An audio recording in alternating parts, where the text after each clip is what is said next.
दोस्तों नमस्कार, स्वागत है आप सभी का आपके अपने YouTube channel Bhupendra coaching classes में। दोस्तों अपनी जो सीरीज चल रही थी, हमने इतिहास पढ़ाना प्रारंभ किया था, उसके अंतर्गत जैन धर्म प्रारंभ किया था। पहले की जो क्लासेस थी संस्कृत की 4-5 क्लास अपन ने दी हैं। उसके बाद में इतिहास हमने प्रारंभ किया है, उस इतिहास में जैन धर्म चालू किया था। एक बार उसको जल्दी रिवाइज कर लेते हैं कि क्या क्या हमने पढ़ा था। हमने पढ़ा था कि धर्म का प्रादुर्भाव कैसे हुआ, धर्म कैसे आए, तो धर्म के बारे में हमने जानने का प्रयास किया। हमने देखा कि जो प्राचीन जो मानव सभ्यता थी, मानव सभ्यता ने सोचने विचारने का जो शक्ति भगवान ने दी वो केवल मानव को दी। ये तो अपन जानते ही हैं कि सोचने विचारने का काम मानव ही कर सकता है, भैंस तो कर नहीं सकती। तो मानव ने सोचना विचारना प्रारंभ किया। सोचने विचारने से उसने अपने आप से प्रश्न प्रारंभ किए। प्रश्न कैसे कि भाई मैं क्या हूँ, मैं कौन हूँ, मैं कहाँ से आया हूँ, कहाँ को जाऊँगा, मेरा भविष्य क्या है, मैं मृत्यु के पश्चात कहाँ जाऊँगा, ऐसे अनेक प्रश्न किए। इन प्रश्नों के पश्चात में धर्म, मजहब, पंथ ऐसी नई नई विचारधारा के लोग अब सामने आते हैं। मानव का जो जीवन का जो व्यवहार है वो किससे शासित होता है? धर्म से शासित होता है। ये मैंने बताया था आपको पिछली क्लास में कि मानव जीवन का जो व्यवहार है किससे शासित होता है? धर्म से शासित होता है। मानव जीवन का व्यवहार को अपन देखेंगे कैसे? उसको देखेंगे अपन उसके मनुष्य के आचरण से। उसका आचरण क्या है, तभी तो उसको पता चलेगा कि उसका व्यवहार क्या है। उस आचरण के द्वारा ही उसको अपन समझ करके ही ये जान सकते हैं कि उसका धर्म कौन सा है। ये हमने समझने का प्रयास किया। उसके बाद में हमने ये देखा कि जो आचरण है वो देता कौन है? आचरण देता है, कौन देता है? आचरण देता है दर्शन। कौन देता है? आचरण दर्शन देता है। और दर्शन में नियम, सिद्धांत, तत्व इत्यादि होते हैं। तो ये दर्शन कौन कौन से थे? हमने देखा वैदिक दर्शन, जैन दर्शन, बौद्ध दर्शन, उसके बाद में ईसाई दर्शन, इस्लाम दर्शन और पारसी दर्शन। अनेक दर्शन हुए, अपनी अपनी अलग अलग विचारधाराएं थी। उन सब का उद्देश्य क्या था? उन सब का उद्देश्य था उस परमपिता परमात्मा, उस गॉड को प्राप्त करना, उस भगवान को प्राप्त करना, उससे आशीर्वाद प्राप्त करना। इन सब का एक ही उद्देश्य था। उसके बाद में हमने देखा वैदिक धर्म की कुछ कमियां थी, जैसे वर्ण व्यवस्था थी। ब्राह्मण, क्षत्रिय, वैश्य, शूद्र, इनके बारे में अपन ने देखा कि ब्राह्मण और क्षत्रिय यज्ञ यज्ञादि अंधविश्वास, कुरीतियाँ थोड़ी सी हो गई थी। उनके निवारण के लिए ये जो धार्मिक सुधार आंदोलन हुए, धर्म में कुछ परिवर्तन करने के लिए जो आंदोलन हुए, उनमें जैन धर्म था, बौद्ध धर्म था। हमने जैन धर्म को देखा। पहले हमने वो चीज़ लिखी नहीं थी कि कौन कौन सी क्रिया थी वैदिक धर्म में, उनके माध्यम से हमें जैन धर्म का प्रादुर्भाव हुआ। जैसे अपन देख लेते हैं पहला कि वैदिक जो कर्मकांड थे,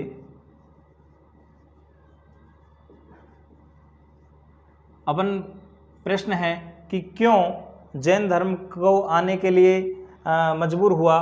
तो वैदिक जो कर्मकांड थे उनके माध्यम से। उसके बाद में दूसरा अपन देखते हैं छुआछूत। किसके? छुआछूत। उसके बाद में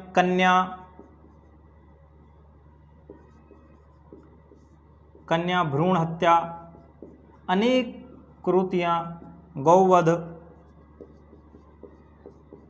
अलग अलग जो धर्म चल रहे थे, अलग अलग जो संप्रदाय चल रहे थे, उनके अंतर्गत गौवध होने लगे।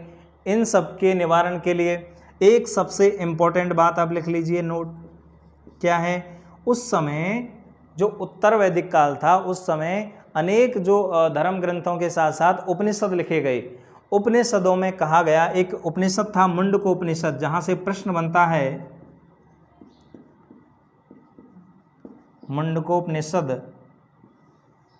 मुंडकोपनिषद में कहा गया है कि यज्ञ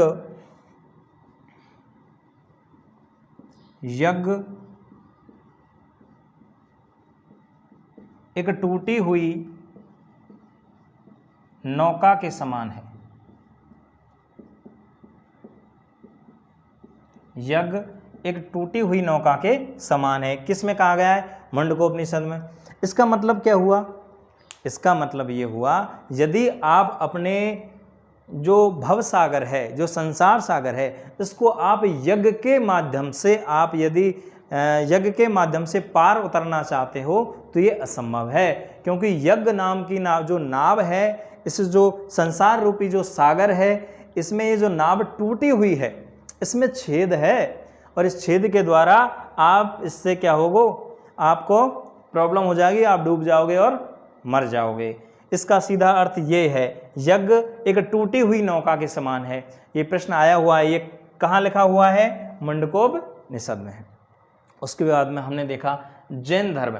जैसे ही दर्शन पढ़े, दर्शन में जैन धर्म पढ़ा। जैन धर्म में हमने देखे कि तीर्थंकर हुए, कितने तीर्थंकर हुए? 24 तीर्थंकर हुए। हमने देखा जिन शब्द का अर्थ होता था विजेता, जिन शब्द का अर्थ हमने देखा विजेता, और जैन शब्द निकला है किससे? जिन से ही, तो इसका अर्थ होता है विजेता। हमने ये भी देखा कि किन चीज़ों का विजेता होता है? वो इंद्रियों का विजेता होता है। इंद्रियां कौन कौन सी? ज्ञानेंद्रियां हो सकती हैं, कर्मेंद्रियां हो सकती है। हमने अंतःकरण ज्ञानेंद्रियां जानी, 5 ज्ञानेंद्रियां, 5 कर्मेंद्रियां, 4 अंतःकरण। इसी प्रकार से हमने जैन धर्म को आगे बढ़ाते हुए हमने देखा कि पहला जो अपना तीर्थंकर था, पहले तीर्थंकर का नाम था ऋषभदेव, आदिनाथ। ऋषभदेव जो थे, ऋषभदेव अपन देखते हैं, अपन ने पढ़ा था ऋषभदेव के बारे में थोड़ा सा, लेकिन आज इसके बारे में और डिटेल से जानना प्रयास करते हैं। ऋषभदेव और जो अरिष्टनेमी थे, इनका उल्लेख किस में था? इनका उल्लेख था ऋग्वेद में। उसके बाद में हमने देखा कि यजुर्वेद में केवल ऋषभदेव का उल्लेख था। उसके बाद में हमने देखा कि भगवत पुराण और जो विष्णु पुराण हैं, उसमें ऋषभदेव जी का उल्लेख था, जो नारायण के रूप में, भगवान विष्णु के रूप में इनको माना। आज हम पढ़ते हैं ऋषभदेव के बारे में थोड़ा सा और डिटेल से। देखिए, ऋषभदेव जी के बारे में डिटेल से पढ़ने का प्रयास करते हैं।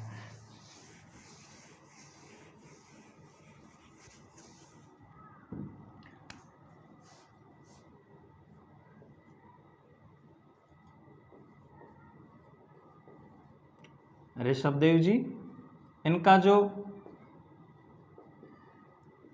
अपर नाम मिलता है वो आदिनाथ मिलता है। आदिनाथ क्यों मिलता है? क्योंकि ये सबसे पहले माने जाते हैं। आदि का मतलब होता है प्रारंभ, सबसे पहले का। इसी प्रकार से हम देखते हैं कि ऋषभदेव जी इनका जन्म कहाँ हुआ? इनका जन्म है अयोध्या में। कहाँ है? अयोध्या में। इनका वर्ण कौन सा है? ऋषभदेव जी का वर्ण है क्षत्रिय। इनका वंश कौन सा है? ऋषभदेव जी का वंश है इक्ष्वाकु वंश। वंश कौन सा है? इक्ष्वाकु वंश है। वर्ण कौन सा है? क्षत्रिय है। जन्म कहाँ हुआ? अयोध्या में हुआ। अब इनके माता पिता के बारे में देख लेते हैं।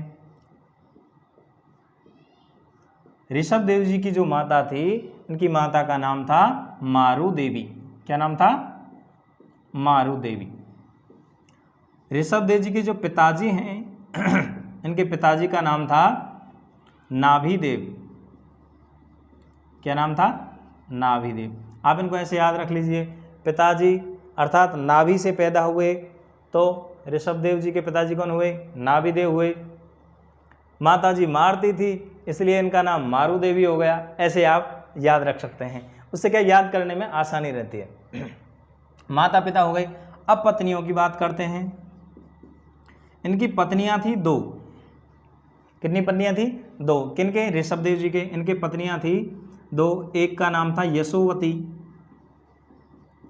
यशोवती, और दूसरी का नाम था सुनंदा। संतानों का रिकॉर्ड तोड़ दिया उन्होंने। संतानें कितनी थी? सुनो,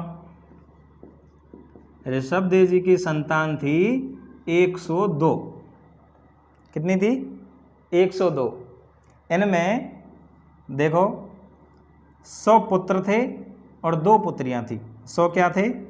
पुत्र थे, और 2 क्या थी? पुत्रियां थी।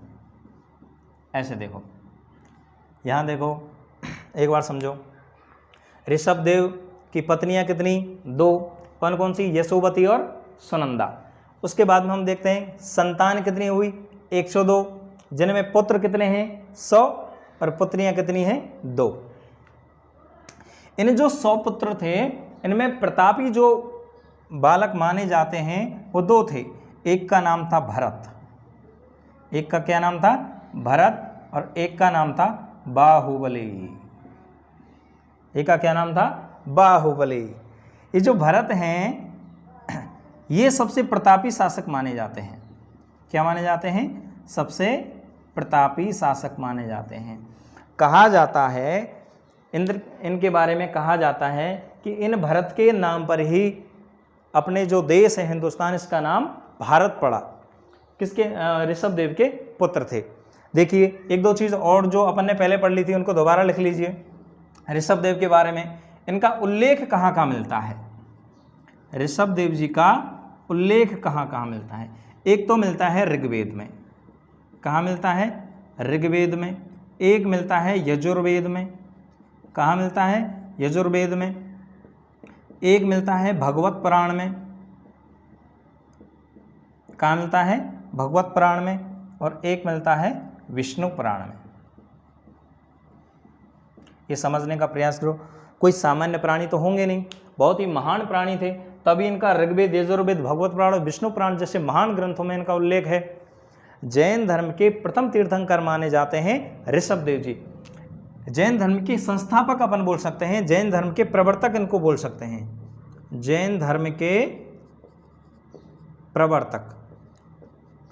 प्रवर्तक कौन है? ऋषभ देव जी।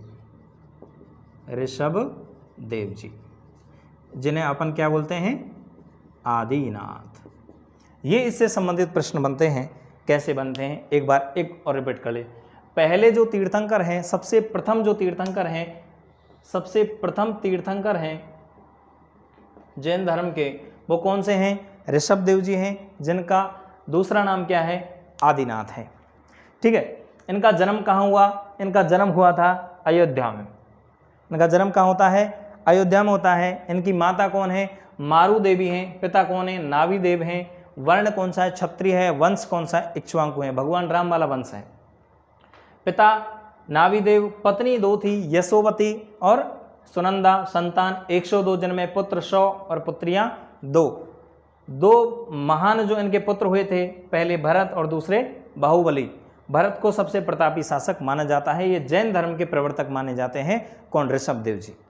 इसके बाद में एक इम्पोर्टेंट बात और आप समझ लीजिए कि जो 6ठी शताब्दी थी, इस 6ठी शताब्दी में न कि भारत अपितु संपूर्ण विश्व में अलग अलग जगह धार्मिक सुधार आंदोलन चल रहे थे। इनसे संबंधित भी प्रश्न बनते हैं। उनको अपन एक बार देख लेते हैं कि कौन कौन से देश हैं जहां धार्मिक सुधार आंदोलन, वो धार्मिक सुधारक कौन कौन से थे, वो अपने काम आने वाले हैं। ये आप देख लेते हैं, लिस्ट बना लेते हैं, देश और ये सुधारक, धार्मिक या सुधारक, ये अपन लास्ट देख लेते हैं। देश में यदि अपन देखते हैं, पहला चीन, चाइना को देखते हैं पहले। तो चीन जो है, चीन में एक सुधारक हुए थे, बड़े कंफ्यूज थे, उनका नाम था कन्फ्यूशियस। आप ऐसे मत समझना कि वास्तव में कंफ्यूज, केवल याद करने के लिए मैंने बोला है ताकि हमें याद रहे। चीन बड़ा कंफ्यूज है, कन्फ्यूशियस। उसके बाद में एक और थे यहाँ से, लाओ त्से तुंग। हम एक मूवी देखते हैं चांदनी चौक टू चाइना, तो उसमें क्या होता है कि लाओ त्से तुंग की मूर्ति दिखाते हैं। वो टोपी घुमाता है ऐसे और उसकी गर्दन कट जाती है। जो लास्ट वाला सीन है उसमें लाओ त्से तुंग की मूर्ति दिखाते हैं। और वो जो लाओ त्से तुंग कौन थे? वो चीन के धार्मिक सुधारक थे। ठीक है। उसके बाद में हम देखते हैं यूनान से देख लीजिए भैया, कौन से? अरस्तु हैं, प्लेटो हैं और सुकरात हैं। अन्य कई धार्मिक सुधारक हुए। उसके बाद में ईरान से देख लीजिए, ईरान से कौन है? जरथुष्ट्र। इस प्रकार धार्मिक सुधारक सब जगह हुए देशों में, विभिन्न देशों में, चीन, ईरान, यूनान, चीन में कन्फ्यूशियस और लाओ त्से तुंग, यूनान में अरस्तु, प्लेटो और सुकरात, ईरान में जरथुस्त्र। इस प्रकार से हर देश के अंतर्गत ऐसे जो धार्मिक सुधार होते रहे, उनमें हमने अपने जो पढ़ रहे हैं भारत के अंतर्गत, भारत में जैन धर्म पढ़ रहे हैं। जैन धर्म में हमने पहला जो अपना धार्मिक सुधारक में जैन धर्म के बारे में जब प्रक्रिया चल रही थी, उस जैन धर्म में हम पहला पढ़ रहे थे ऋषभदेव जी, पहले जो तीर्थंकर थे। तीर्थंकर के बारे में मैंने आपको समझा दिया था कि ये जो भवसागर है, इस भवसागर से पार उतारने वाला जो भी संत है वो क्या कहलाएगा? तीर्थंकर कहलाएगा। उसके बाद में ऋषभदेव जी के बाद में हम पढ़ेंगे पार्श्वनाथ जी। पार्श्वनाथ जी बहुत ही इंपॉर्टेंट है, जहाँ से प्रश्न बनते हैं। उसके बाद में महावीर स्वामी। और जैन धर्म में जो जो नियम है, जो जो सिद्धांत हैं, पंच महाव्रत हैं, अणुव्रत हैं और त्रिरत्न हैं, सबका अपन डिटेल में अध्ययन करेंगे।